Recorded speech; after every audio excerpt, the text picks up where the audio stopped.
L'image de Dieu. Genèse chapitre 1, verset 27. Dieu créa l'homme à son image. Il le créa à l'image de Dieu, homme et femme, il les créa. Une assurance humble. La parole selon laquelle Dieu nous a façonnés à son image est une parole pleine de mystères. Personne ne peut en saisir le sens avec une certitude absolue. Nous ne pouvons en connaître que ce que Dieu a bien voulu nous révéler. Nul ne peut prétendre à interpréter cette révélation avec une parfaite exactitude. C'est pourquoi une assurance humble est absolument nécessaire.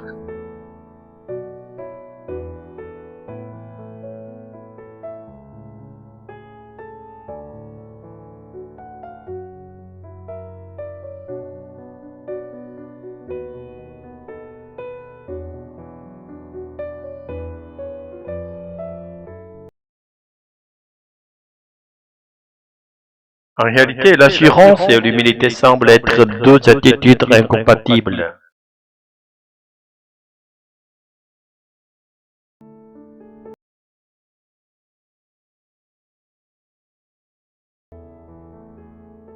Il est difficile de les faire coexister. C'est pourquoi l'assurance humble ne peut venir que de l'Esprit Saint. Elle est une conviction qu'il nous donne et que nous ne pouvons pas transmettre aux autres selon notre volonté, car seule la grâce du Saint-Esprit peut en rendre possible la communication. Ainsi, il faut absolument rejeter toute interprétation dogmatique qui prétend « seule ma lecture est juste et toutes les autres sont fausses ».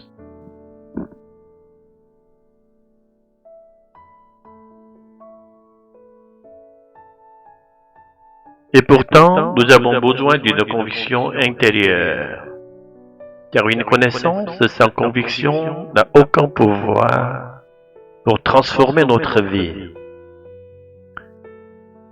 Pourquoi Dieu a-t-il créé l'homme à son image? Pour participer à sa bonté et à la vie éternelle? Aujourd'hui, réfléchissons ensemble à cette question. Pourquoi Dieu nous a-t-il créés à son image? Tenter de percer l'intention du Créateur est une entreprise audacieuse, voire téméraire. Et nous avançons dans cette méditation avec l'espérance de la grâce du Saint-Esprit. Ce n'est pas dans l'intention de nous glorifier dans savoir supérieur, mais dans le désir sincère de vivre, moi-même en premier, selon la volonté de Dieu. D'après l'Écriture, Dieu seul est bon. Marc chapitre 10, verset 18, Jésus lui dit, « Pourquoi m'appelles-tu bon? Il n'y a de bon que Dieu seul. »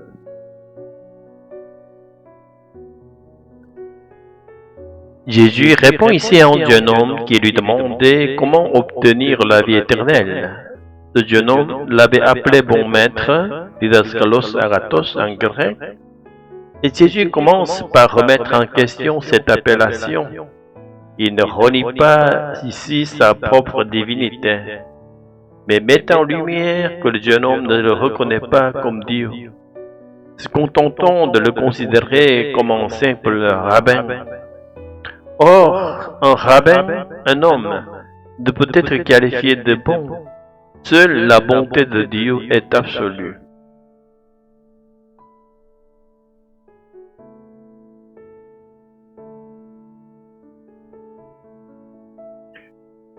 Cela nous amène à une réflexion essentielle. Si Dieu nous a créés à son image, ne serait-ce pas pour que nous vivions selon sa bonté? De même que sa justice ne consiste pas seulement à être juste lui-même et à justifier les injustes par le Christ et le Saint-Esprit.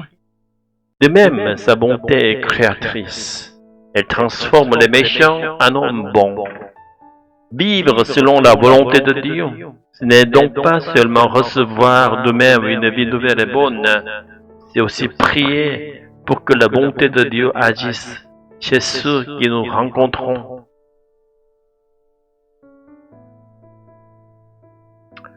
Mais il faut se souvenir d'une chose importante. Ce n'est pas nous qui transformons les autres. Cette œuvre appartient au Seigneur. Saint-Esprit, notre rôle est simplement de les aider à reconnaître et accueillir l'Esprit. Une fois que nous avons annoncé l'Évangile, nous devons nous concentrer sur une autre mission, être nous-mêmes renouvelés chaque jour par l'Esprit Saint. C'est exactement ce que l'apôtre Paul exprime dans 1 Corinthiens chapitre 9 verset 27.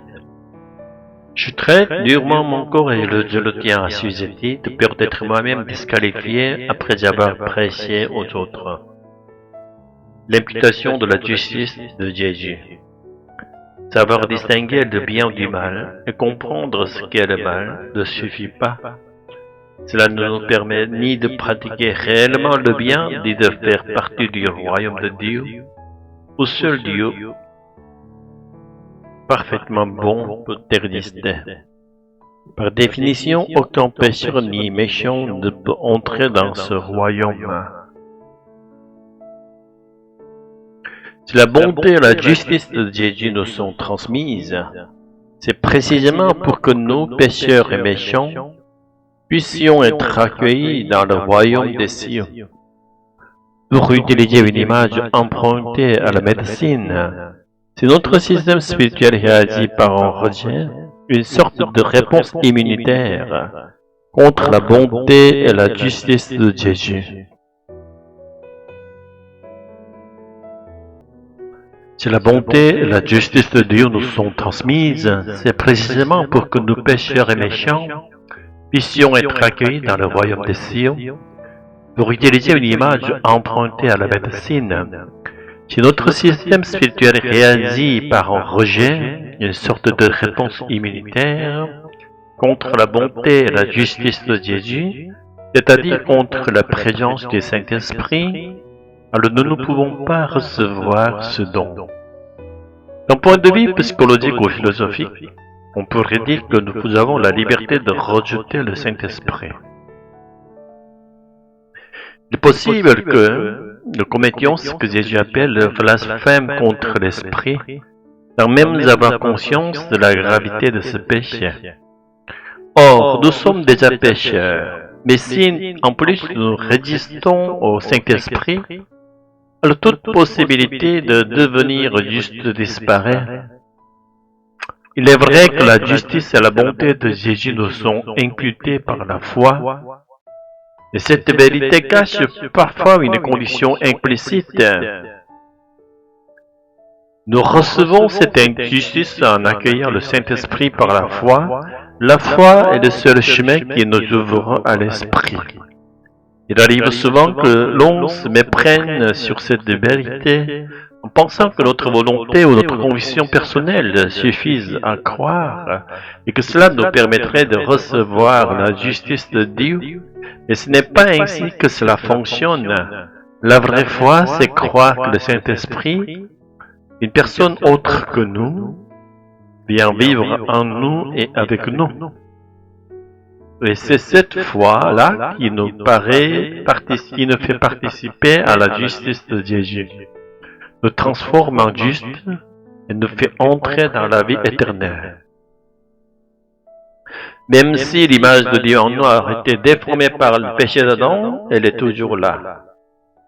Elle contient en potentiel une capacité intérieure à refléter la bonté de Dieu, et c'est le Saint-Esprit qui vient à nous par le sang de Jésus, qui rétablit et restaure cette image brisée, il nous transforme progressivement, nous fait marcher concrètement dans le chemin du bien selon Dieu, et nous fait passer de la station de la mort à la voie nouvelle de la vie éternelle.